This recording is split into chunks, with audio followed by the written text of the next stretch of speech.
Hello everyone, in this video we will discuss MEG 8 जिसके हम most important और expected repeated questions की बात करेंगे जिसके एग्जाम्स में आने की बहुत ज़्यादा चांसेस है और you can say top 10 question, expected question, guest question paper, आप कुछ भी बोल सकते हैं। ये वो क्वेश्चंस हैं जो अब बहुत बहुत बहुत बार रिपीट हुए हैं। पेपर का पैटर्न मुझे आपको समझाने की ज़रूरत नहीं क्योंकि इसका पेपर का पैटर्न मैं दोबारा से बता देती हूँ आपको। ये बहुत आसान होता है। आपको 8 और 9 क्वेश्चंस दिए जाते हैं and you have to attempt any 5 का मतलब मैंने इसको गाइडेंस वीडियो में कंप्लीट किया हुआ है। जो आप इस MEG 8 की जो गाइडेंस वीडियो अपलोडेड है प्लेलिस्ट में, आप वहां देखेंगे मैंने बहुत शॉर्ट और प्रिसाइज तरीके से बताया है कि किस तरीके से आपको लेस टाइम में अच्छी प्रिपरेशन करनी है, किन ब्लॉक्स को यूनिट्स को आप छोड़ सकते हैं और कहाँ पे आपको फोकस करना है, कौन सा इम्पोर्टेंट और आसान है। नाउ जो क्वेश्चन नंबर 1 है वो क्या होता है, हमेशा जो क्वेश्चन नंबर 1 होता है बेसिकली MEG 8 का, वो किससे रिलेटेड होता है, वो किसी ना किसी की लिटरेचर या इन सब चीज़ों से रिलेटेड होता है। जैसे कि क्वेश्चन 1 है आपकी स्क्रीन पे, do you think that Canadian history and geographical elements in literature, give example to suggest your argument. तो यहाँ पे आपने इस बुक में जितने भी वर्क पढ़े हैं उनको क्या करना है, उनको एनालाइज करना है। इस बुक में आपने जितना भी वर्क पढ़ा है। नेक्स्ट क्वेश्चन है, discuss the role played by women in national freedom struggle a grain of wheat. A grain of wheat में जो वुमेन का सिचुएशन था और जो उनका कंट्रीब्यूशन था उसको इलाबोरेट करना है इस क्वेश्चन में। और एक ग्रेन ऑफ व्हीट से जो क्वेश्चन पूछे जाते हैं बेसिकली या तो उसके कैरेक्टर को लेके पूछे जाते हैं, ठीक है, या तो करेक्टर को लेके पूछे जाते हैं या फिर वुमेनहुड को लेके पूछे जाते हैं कि क्योंकि उसमें वुमेन जो थी, जो औरतें थी, उन्होंने बहुत रोल प्ले किया था, तो उससे रिलेटेड क्वेश्चन होता है। Next question is what are the ways in the Soyinka's play a dance of the forest depart from the dramatic tradition and adopt from Yoruba rituals. कि जो dance of the forest play है वो किस तरीके से यूरोबा ritual को present करता है या उसमें क्या चीजें इलाबोरेट की गई हैं, ये क्वेश्चन आया आपका a dance of the forest जो प्ले था उससे। कभी कभी a dance of the forest से एक प्ले आता है कि a dance of the play, a dance in the forest is a play within the play, मतलब प्ले के अंदर दूसरा प्ले है, इसको जस्टिफाई करो या फिर इसको डिस्कस करो। तो ये दो क्वेश्चंस बनते हैं यहाँ से। Play with in a play का मतलब क्या है, क्योंकि इसमें कई कहानियां कुछ पास्ट में चलती हैं, कुछ फ्लैशबैक पे चलती है और कुछ प्रेजेंट में चलती है। Next question is comment on Sidhwa's narrative techniques ice candy man. So narrative techniques लिखनी है किसकी, वापसी सिद्धवा की, जो कि किसके ऊपर है, जो वर्क क्या है वो है आइस कैंडीमैन। और मैं बहुत next question is question number 5, a house for mister Biswas can be read as the chronicle of social political changes that swept over Trinidad discuss.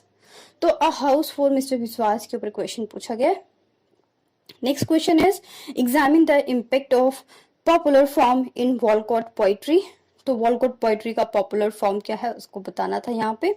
Next question है, is the use of myths and the symbols convincing the Patrick white work, और उनका नाम क्या था, the solid mandala. तो solid mandala में किस तरीके से मिथ्स और सिंबल्स को, डिस सिंबल्स को यूज किया गया है वो आपको यहाँ पे एलाबोरेट करना है। ये बहुत ही इंटरेस्टिंग, मजेदार और एक छोटी सी प्यारी सी नोबल है जिसमें क्या दिखाया गया है, नोबल की हेल्प से जो राइटर हैं उन्होंने, नॉवलिस्ट है, उन्होंने दिखाया है कि जो ह्यूमन बीइंग्स होते हैं, जो इंसान होते हैं, वो किस तरीके से एक दूसरे से अलग होते हैं, किस तरीके से वो एक जैसे होते हुए भी एक दूसरे से डिफरेंट होते हैं। Now next question is analyse the stone angel as a novel of awakening. ये क्वेश्चन बहुत इंपॉर्टेंट और बहुत बहुत बहुत बार आता है कि जो स्टोन एंजल नोवेल है वो एक अवेकनिंग नोवेल है। आप इससे क्या समझते हैं या फिर आप इसको प्रूफ कीजिए, आप इसको जस्टिफाई कीजिए, इस तरीके से क्वेश्चन आता है। अब मैं आपको बताती हूँ कि आपको इस कंप्लीट बुक में अगर मैं बात करूं तो बहुत सारी यूनिट्स हैं और टोटल नंबर ऑफ चैप्टर है 44, ठीक है। तो अब क्या आपको लगता है कि सब कुछ करने की जरूरत है? जैसे मैंने आपको बोला अर्लियर, आई टोल्ड यू कि आउट ऑफ 8 और 9 क्वेश्चंस आपको सिर्फ 5 क्वेश्चन अटेम्प्ट करने हैं, ठीक है। तो अब आप क्या करेंगे, स्मार्टली मूव करेंगे, स्मार्टली स्टडी करेंगे, बिकॉज जरूरी नहीं है मास्टर्स लेवल पे कि सब लोग सिर्फ PG ही कर रहे हैं। कोई साइड बाय साइड जॉब कर रहा होगा, कोई हाउसवाइफ होगा, कोई ऑफिस में जॉब कर रहा होगा। तो इस तरीके की सिचुएशंस होती है, तो हमें स्मार्ट स्टडी की जरूरत होती है। ना कि गधों की तरह बिल्कुल लगे रहो A to Z सारी किताब पढ़ो, ठीक है। और ऐसा पॉसिबल भी नहीं है, एक स्मार्टली तरीके से कैसे मूव करना है, क्योंकि वहां पे आप जो भी 5 क्वेश्चन अच्छे से अटेम्प्ट करेंगे उसी के बेस पे आपको मार्क्स मिलेंगे, ठीक है। तो इसे आप गाइडेंस वीडियो भी कह सकते हो, previous year question paper, important question paper, expected question paper और रिपीटेड क्वेश्चन, कुछ भी बोल सकते हैं। तो दोनों चीजें इसमें डिस्कस करेंगे। तो देखिए क्या स्किप करना है इसमें आप यूनिट नंबर 1 स्किप कर दीजिए, जो कि बहुत लेंदी है और उसमें बहुत ज्यादा आप कह सकते हैं ना, उसको बिना पढ़े आप उसमें कुछ नहीं लिख सकते। और जो आपकी कैरिबियन पोइट्री का एक यूनिट है, जो कि आपकी यूनिट नंबर 7 है, जिसका टाइटल है Caribbean poetry, Derek Walcott and Edward Brathwaite की जो पोइट्रीज हैं उसमें से, क्योंकि इसमें बहुत सारी पोइट्री, इस सेक्शन में एटलीस्ट 12-13 पोइट्रीज है। और ऐसे जो आपका स्टार्टिंग का यूनिट नंबर 1 है उसमें भी जो वर्क है उसमें 6 चैप्टर्स हैं, और बहुत ही उसमें आप कह सकते हैं, क्योंकि उसमें क्या है, African literature, culture and post nationalist politics है, केनिया और नाइजीरिया के बारे में बताया है, कैरिबियन लिटरेचर के बारे में बताया है, साउथ एशिया लिटरेचर के बारे में बताया है। तो एक वर्ड आपको सिलेबस देखने को मिलेगा यूनिट नंबर 1 में और यूनिट नंबर 7 में, जो कि कैरेबियन पोइट्री है, 2 राइटर्स की, किनकी, डायरेक्ट वॉलकोट और एडवर्ड ब्राथवेट। तो इसलिए मैं बोल रही हूँ इन दोनों को अगर आप स्किप कर देंगे, बाकी की किसी भी नॉवल को, किसी भी प्ले को, कुछ भी स्किप करने की जरूरत नहीं है, आपका एग्जाम बहुत अच्छा होगा। बस इन 2 सेक्शंस को आप स्किप कर दीजिए, स्मार्ट स्टडी कीजिए, प्रीवियस ईयर को क्वेश्चन पेपर आप एक बार देख लीजिए, आपको समझ में आ जाएगा। 8 क्वेश्चंस में से इन दोनों यूनिट्स को स्किप करने के बाद भी बहुत आसानी से, आसान तरीके से आप 5 क्वेश्चन द बेस्ट तरीके से अटेम्प्ट करके आएंगे। तो ये तो बात हो गई इसकी कि आपको कौन सी यूनिट को स्किप करना है, क्योंकि कई बार फ्रेंड्स का, आप लोगों का या स्टूडेंट्स कह सकते हैं, इनके मैसेजेस आते हैं कि कौन से यूनिट को स्किप करना है, ठीक है। ये बात हो गई। Now we will discuss how to write answers. ये सबसे बड़ी बात है जो इस पे बहुत बार कमेंट आता है कि आंसर को कैसे प्रेजेंट करना है।